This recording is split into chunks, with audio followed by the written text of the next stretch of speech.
오늘 본문의 말씀은 다윗의 군사령관 요압, 다윗의 장수인 요압이요, 암몬을 죽이고 두려움으로 인해서 그슬로 피신한 압살롬, 암논과 압살롬은 다윗의 아들들이죠. 자, 그런데 이복형 암논을 죽이고 이제 그슬로 피신한 압살롬을 다시 돌아오게 하려고요. 자, 드구아의 한 여인을 이용해서 다윗 왕에게 거짓으로 상고하는 그러한 내용이 오늘 본문의 말씀입니다.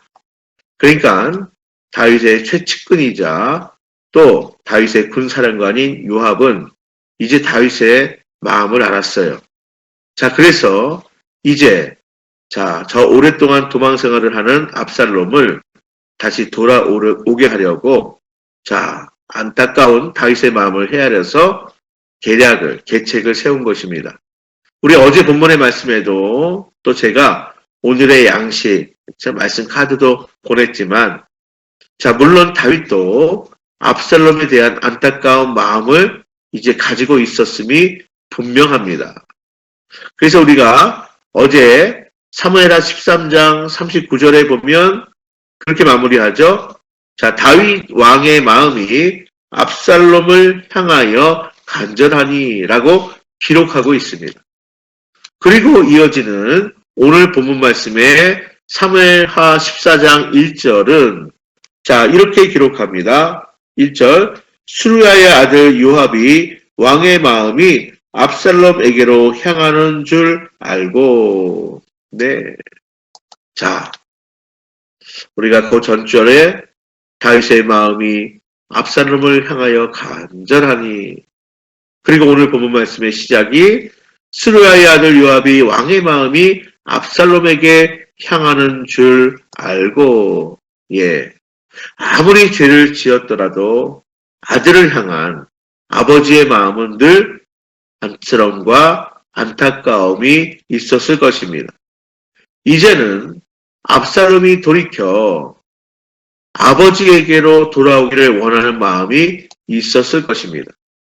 오늘 본문 말씀을 묵상하다 보니까 사실은 더 좋은 장면으로 가장 베스트로 진행되려면 압살롬이 먼저 아버지인 다윗에게 찾아와 자기의 잘못을 자백하고 용서를 구하는 것이면 더 좋았을 것 같아요.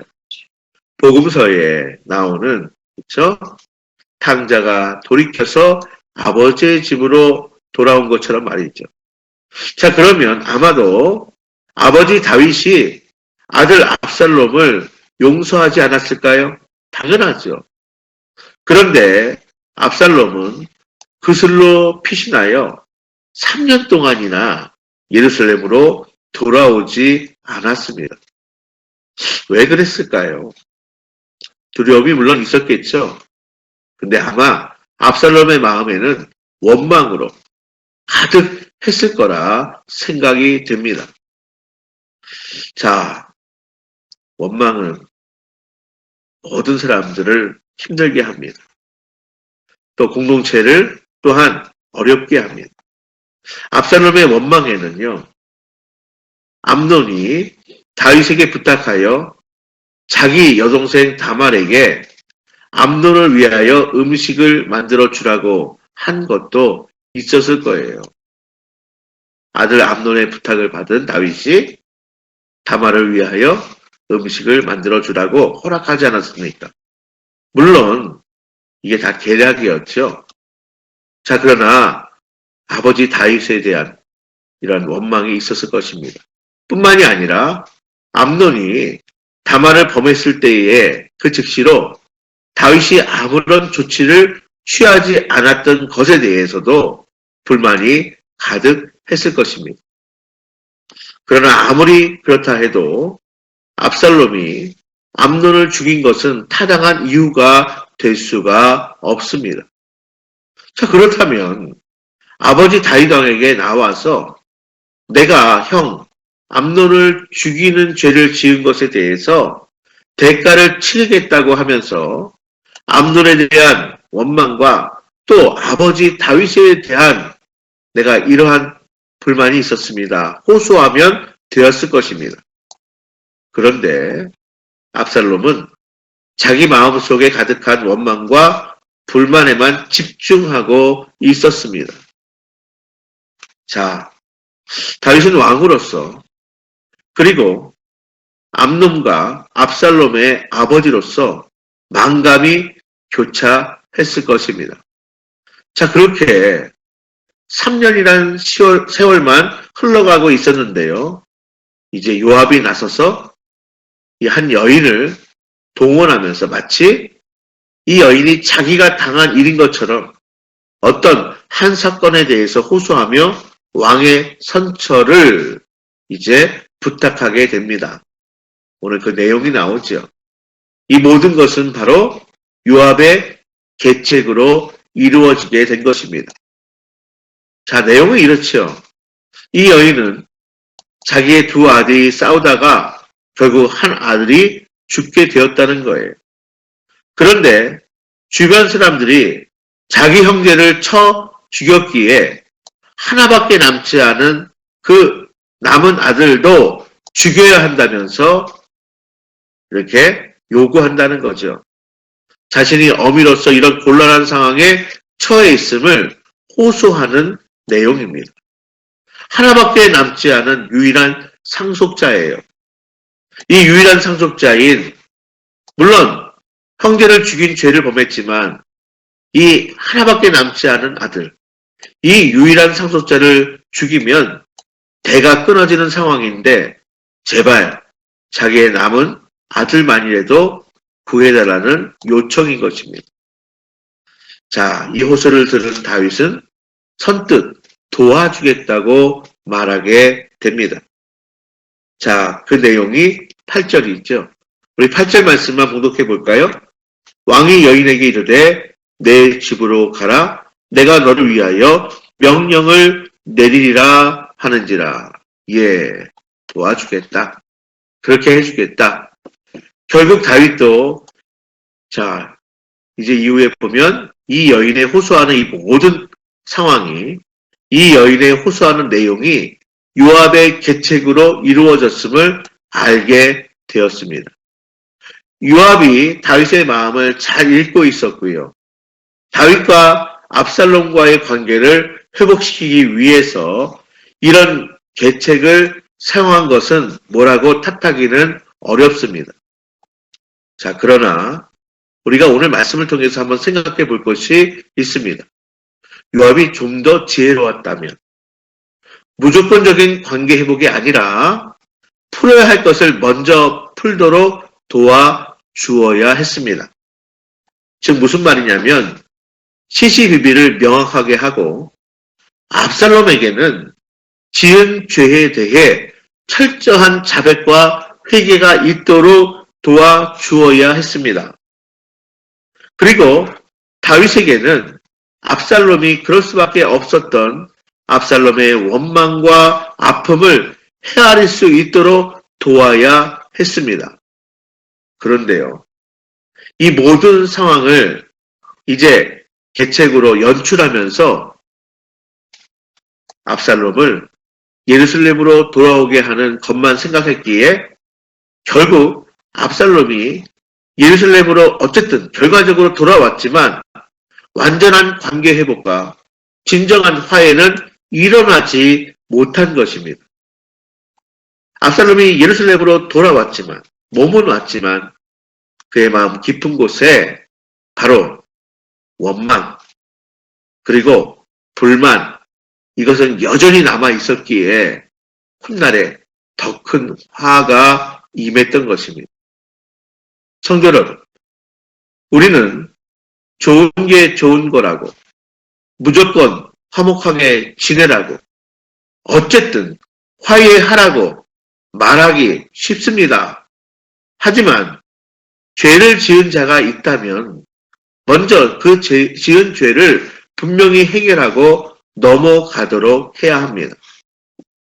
응어러진 마음의 상처와 아픔이 있다면 먼저 응어러진 그 마음, 그 상처와 아픔을 아물 수 있도록 도와야 하는 것입니다.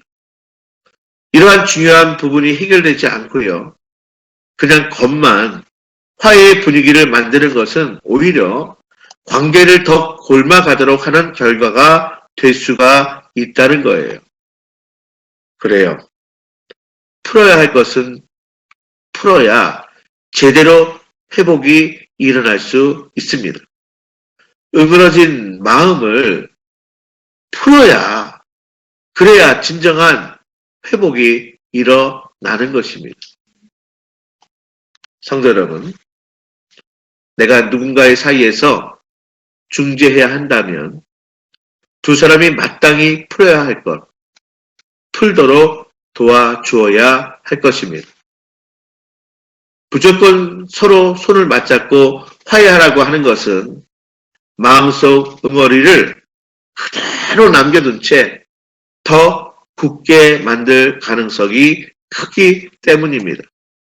그래서 오늘 금요일 이 아침에 화해의 종으로 오신 우리 예수 그리스도의 그 십자가의 사랑과 보혈의 은혜를 우리가 다시 한번 그 십자가 바라보고 그 은혜와 사랑을 힘입어서 우리도 이제 오늘 하루 또 우리의 인생 가운데에 화해의 종으로 살아가는 복된 성도들 다 될 수 있기를 바랍니다. 오늘 말씀 붙들고 우리가 함께 기도하겠습니다. 특별히 금요일 아침에 주님의 십자가 그 사랑과 보혈의 은혜를 더욱 힘있기 위하여 기도하며 나가겠습니다. 주님, 오늘도 화해의 종으로 살아가게 하소서. 주님, 우리의 인생 하나님 나라의 백성으로 평화를 이루어 가게 하옵소서. 그러기 위하여 지혜의 영이신 성령님 충만함으로 우리 가운데 임하소서. 지혜롭게 하소서.